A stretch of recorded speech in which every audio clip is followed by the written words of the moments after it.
What's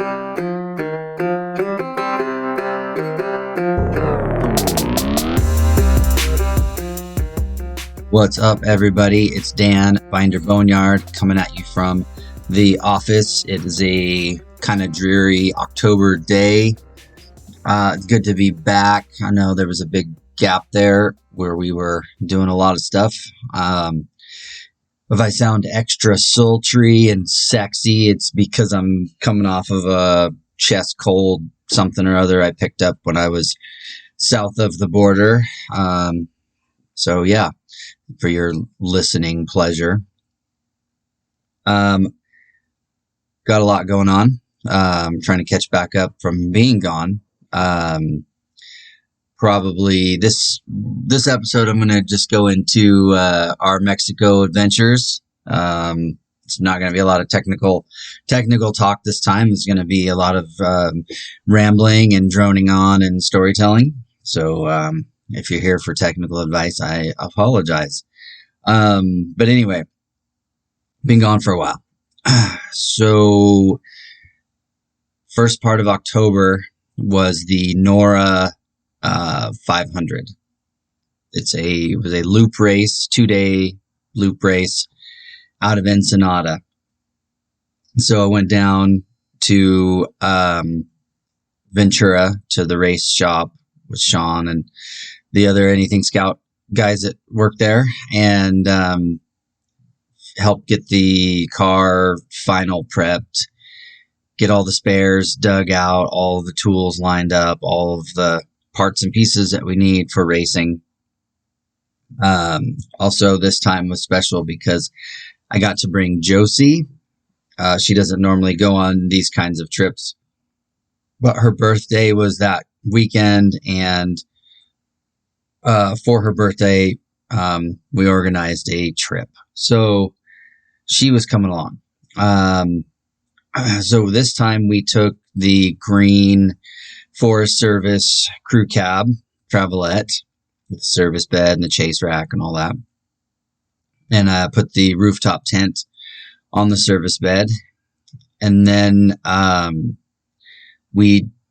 because of our tour and our vacation in Mexico was a vintage 4-wheel drive trip, I had been working on my own project on the side. If you follow on social media, you saw me building, a wide ratio 18, low gear, Dana 20 transfer case, going through axles, stuff like that. I was doing all this on the nights and weekends and evenings and things, when the weather was good. But I just couldn't get it all pulled together in time. It was going to be, the truck, if I'd finished the Scout in time, it would have been untested, and you don't want to take an untested truck to Mexico, especially with a group of people that, are in rigs that are tested, and, you just don't want to be that guy that's slowing everybody down on the trail. So, at the last minute, I called an audible, and we decided to take Palmolive, which is Josie's 68 Scout 800. It has a 266 V8. It's 4-speed, 373 axle gears, a little 2-inch rough country lift.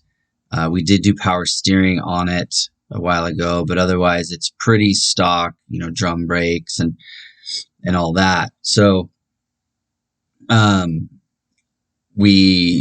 trailered it down with my I call it the junk trailer. It's the trailer that I started my business with. It's the trailer that I bought from my dad 100 years ago for $300.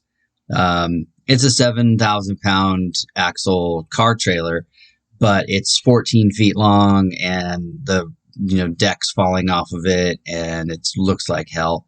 I wanted to take that because I did not want to have something that was tempting to be stolen while we were down there. And, generally I'm pretty smart. Like during the race, our hotel, they're always fenced, secure parking, guarded parking during the race. So that's where I parked the truck and trailer. with Palmolive. And then while we were touring Old Mexico, the truck and trailer was left at a ranch that was very secure. So, but I just didn't want to be too flat. I'm already a rolling menagerie, and I didn't want to have my nice trailer down there and just, attract any more attention. So took the junk trailer, which is fine too, because it's lighter, it's shorter, it's easier to pull. The Scout fits on it great, all that stuff. So we loaded up the truck with all of the spares, all the stuff, loaded up Palmolive, and I'll touch back on that later in the story, but headed south. And uneventful, truck ran great. In the mountains here, it was, I was getting like 7.5 miles a gallon and having a hard time pulling overdrive. It wouldn't pull overdrive. But I could do 60, 65 in fourth gear. So it wasn't too bad of a problem. But once I dropped out of the mountains and I hit the sea level lowland flats of California, 80 degrees, no wind, hardly any wind, I could pull overdrive, no problem. And I could do 70. I'm going to do another podcast about gearing and transmission and tire size stuff. But for right now, just know that I had enough horsepower to pull the gears at, sea level. So elevation and, climate does make a difference on performance and how you operate. My shop is at 3,000 feet. So that, I tune everything for around here. So to get down on the flat, it had a little bit better air. It's probably running a little leaner down there. And it just, so I was getting 10 miles to the gallon on the flats towing with the 345. So I was pretty stoked about that. Anyway, get to Ventura, get the car prepped, get it loaded up, all the spares. Sean has a 4-wheel drive Super Duty, early 2000s Super Duty with a camper sleeper thing on it. So that's what we used for the chase truck during the race. So my truck and trailer and Scout, Palmolive just sat in the secure lot at the hotel. Race went fine. Day one, Sean and Owen traded off driving. They're trying to break Owen in on the driving duties. He did great. The only real work I had to do was change a spring bushing in the front end. It had split. And then we lubricated the front drive shaft. That long slip drive shaft has a tendency to, I don't want to say bind up, but it doesn't slide as smooth as it should at certain angles. So it requires a lot of grease to keep it moving smoothly. But then, just did a lot of maintenance. Change the spark plug, change the air filter, the usual post-race maintenance stuff, full greasing, oil fluids check for leaks, whatever.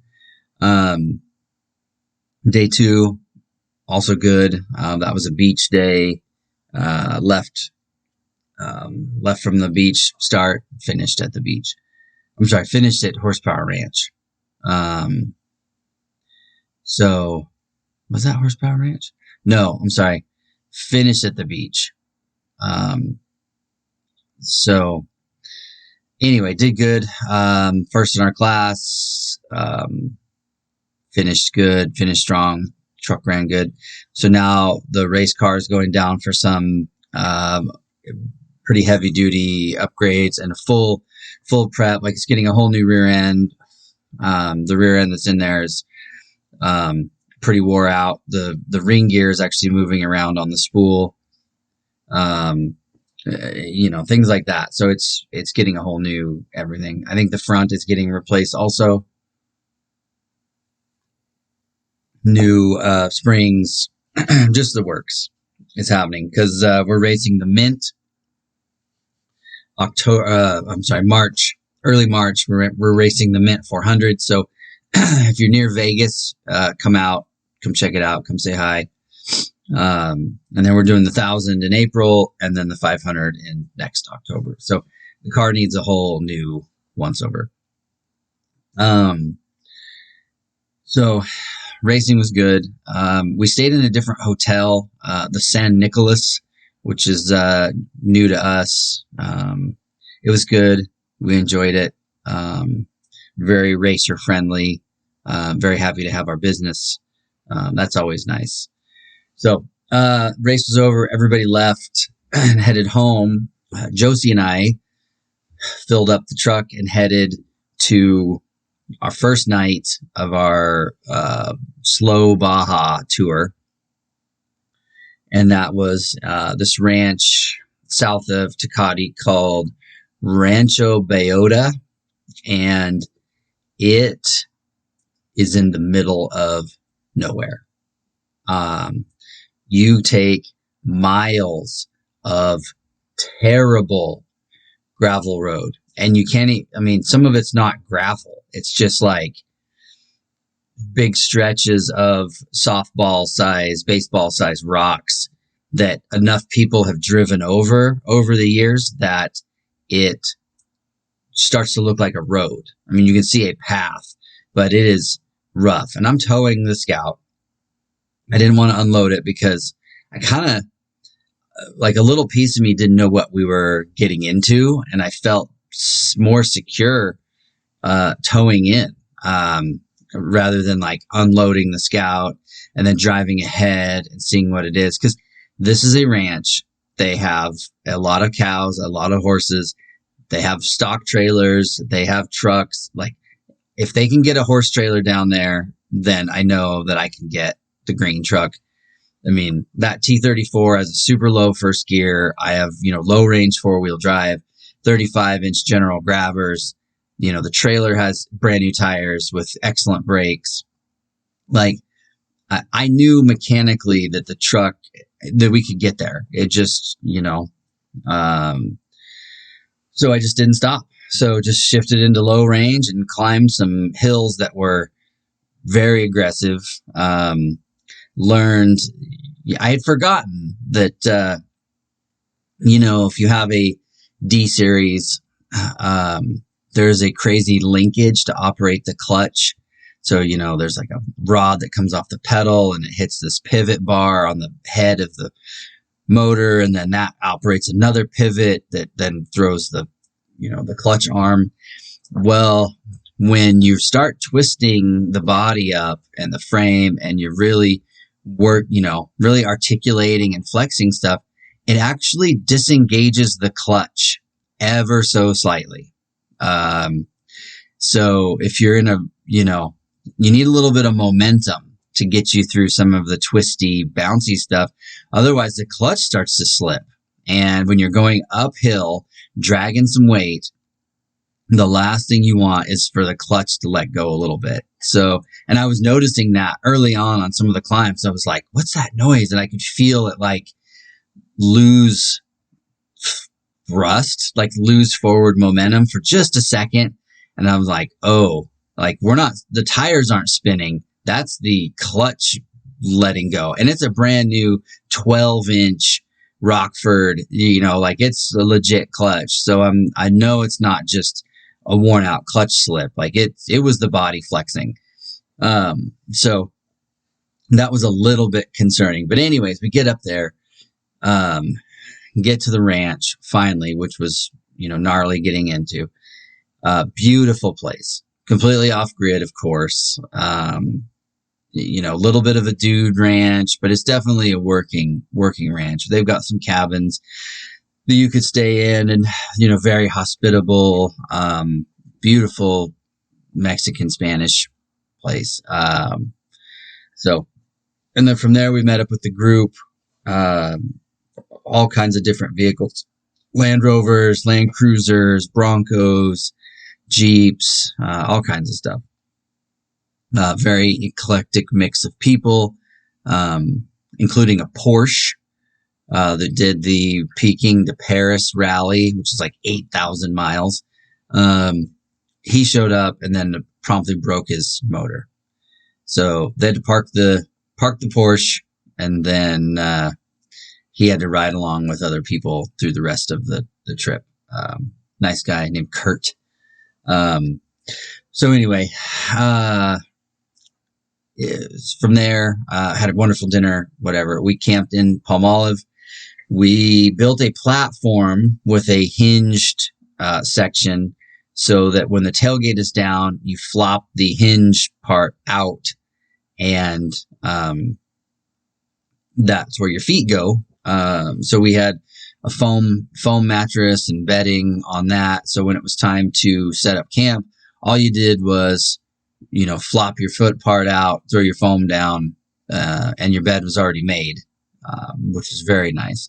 And then our bags of gear, we just threw on the front seat, on the floor of the front seat or on the hood. And we were ready. We could set up our camp in 2 minutes or less. It was very nice, which was good because Josie and I were both getting sick, or I was already sick. I picked up some sort of cold or what, I don't know what it was. But, super congested, lots of phlegm, snot, snoring. It was, had a hard time sleeping, a lot of coughing. So the first couple of days of the trip for me were, kind of rough. I mean, I still enjoyed it, but it was just like, I wasn't sleeping very well, because of my sickness. But anyways, moved on from there to another ranch, way up in the mountains, which we're almost 5,000 feet, which for, that's pretty high for a little peninsula like Baja. Rancho Concepcion. Sometimes they called it the Dark Skies Ranch, which it was. I mean, you saw stars that you didn't know existed. Very nice place. So high up that it had like big trees. They had an apple orchard, like just a lot of stuff you wouldn't expect to find down there. So that was nice. Another amazing dinner, lots of neat stuff. Just more connecting with people. Day 3, so we came down from there and went to the beach on the Pacific side. Terra Peninsular, I think it was called. A lot of sand driving, a lot of beach driving. We drove down the beach so long that you were like, okay, enough of this beach. Where's the land? So we drove for a long ways on the ocean. Hit some big dunes. Palmolive did great. Aired down to 10 in the back and 12 in the front.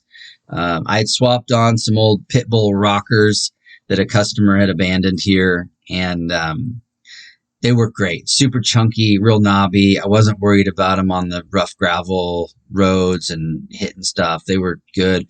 I did use bead glue on them to stick them to the beads, just to be safe, because I knew there was going to be some air down sand days. So went down to 10 and 12, and Palmolive just floated, just scooted right along on top of the sand. I was really impressed. I didn't do any like huge dune climbing or anything like that. Like I know the limits of a stock Scout. These were 30, the tires were 30, 10, 5, 15 pit bulls. So, anyway, got around good in the sand. Nobody got stuck really. It was fine. Made our way to our campsite for that night. There was a big seafood dinner. I ate SpaghettiOs because I do not eat seafood really. So we had packed pretty good. We had lots of snacks and drinks and a lot of our own food, just in case, you didn't know what you were going to run into. And I will tell you, by day 6, eating tacos and Mexican food 3 times a day for 6 days, SpaghettiOs, pretty nice. Handful of trail mix, welcomed. Like it just, I enjoy a good taco, but man, when it's your only option for weeks, I'm not gonna lie, I'm a gringo. I'm it gets old. By the end of this trip, I wanted a hamburger and a steak. Like that just lets you know who I am. So yeah, it was good. So then from the beach, we went to the middle of the peninsula to Catavina. That was a dry camp. No showers, no nothing. Just we're out in the woods, out in the rocks and the cactus forests. The most amazing part of all of that was, some of the people on this trip were legends, and one of them was Sal Fish. He is the Baja grandfather. If it was not for Sal Fish, the Baja racing that we know today would not exist. He is the godfather, and he had stories and stories and stories. I could have listened to him for days. I got lots of pictures with him. He was amazing. But we watched Dust to Glory in the middle of the desert. One of the trucks had a projector and a screen, and it was all pre-planned. And we watched Dust to Glory with Sal Fish, who is a big part of that documentary. And it was, goosebumps. Like I welled up. Like it was an experience that I will never, ever, ever get to have again. And so few people will get to ever experience. So to be part of it was pretty spectacular. And I will never forget that. So, from Catavina, we headed east down to the Sea of Cortez side, stayed at a beach resort called La Palma, swam in the Cortez. The water was in the 70s. It was great. Almost got hit by flying fish, scared the bejesus out of Josie. It was pretty funny. They had this huge ass fish just jump out of the water right next to us. It was pretty funny. Beautiful time there. Really enjoyed it. Packed up, and on day 6, we end up at the Horsepower Ranch, where we actually had a room. So we should finish the trip in a room. Everything else had been camping, one way or another. You were camping. So to have a shower, to have a bed, to have some space and privacy, was nice. Nice dinner there at the Horsepower, more tacos. And then, there was a kind of a wrap up meeting, and you got to talk to everybody and swap stories and, contact information and say hi and bye and talk to everyone. And then we headed out. We had to go back to Rancho Bellota, where the truck and trailer were parked.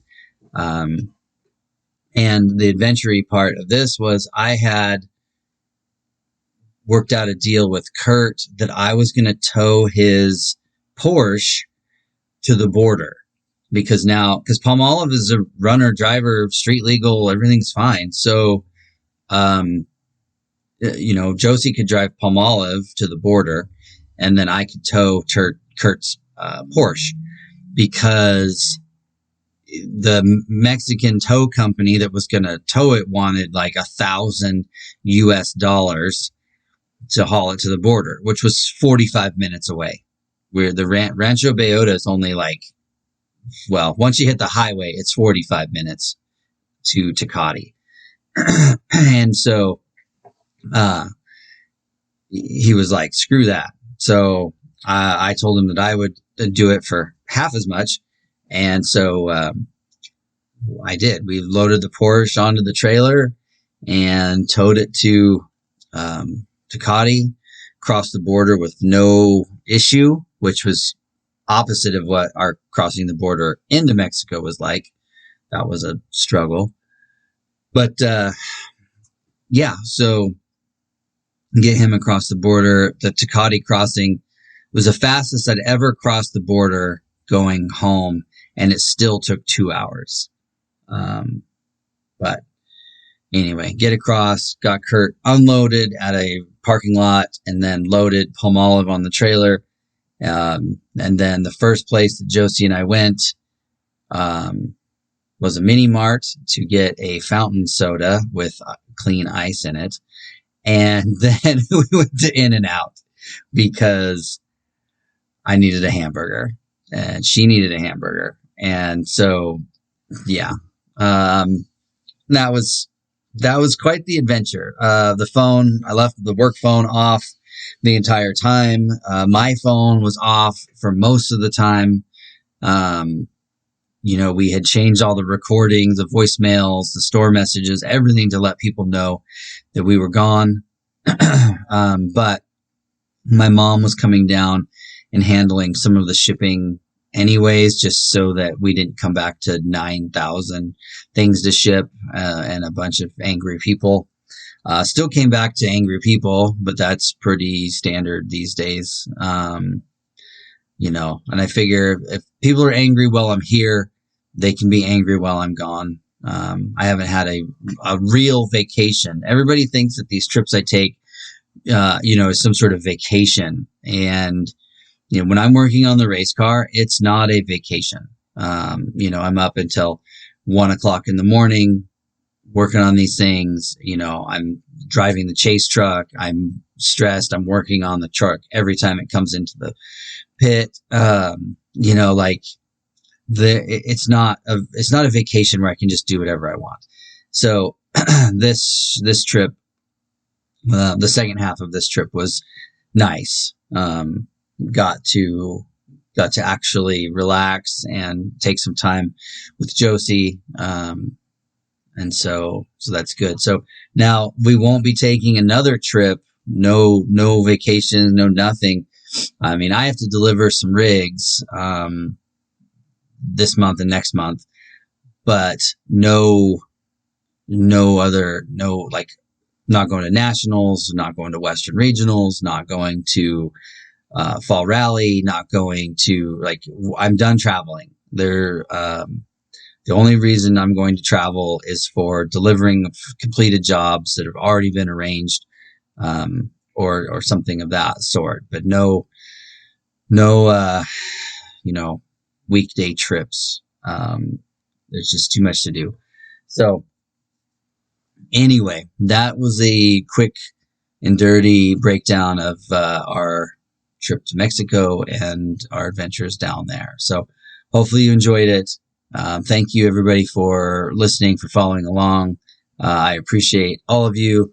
I love you all. And without you, I wouldn't have a business. So again, appreciate it very much. And until next time, I'm Dan, Binder Boneyard.